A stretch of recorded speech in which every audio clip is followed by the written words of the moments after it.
Ce programme vous est proposé par l'association AXA Prévention.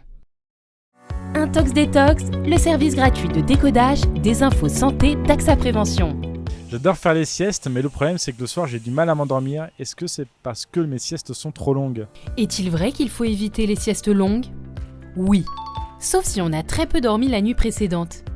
Il existe deux types de siestes, la sieste courte ou micro-sieste qui dure de 15 à 30 minutes, et la sieste longue, parfois appelée sieste royale, qui dure un cycle de sommeil, donc de 1h15 à 2h selon la personne. Les spécialistes du sommeil sont catégoriques. Les siestes longues sont à réserver pour les occasions où l'on a très peu dormi la nuit précédente et où on a besoin de sommeil pour être fonctionnel. Dans les autres cas, y compris après une insomnie occasionnelle de quelques heures, les siestes longues désorganisent notre horloge biologique et peuvent provoquer des insomnies à répétition. Mieux vaut donc les éviter. Les siestes courtes sont au contraire bénéfiques et peuvent être pratiquées tous les jours. Elles sont même prévues par le Code du travail dans certains pays. Concrètement, elles doivent se faire après le déjeuner, entre 13 et 15 heures, pas plus tard, et durer au plus 30 minutes. Au début, mieux vaut programmer une alarme pour ne pas dépasser cette durée.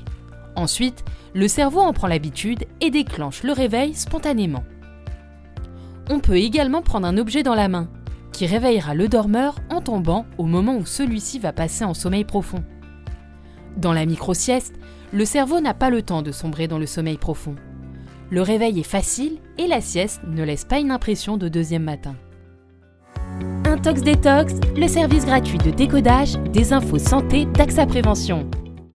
Retrouvez l'association AXA Prévention sur axaprévention.fr, sur Twitter et sur Facebook.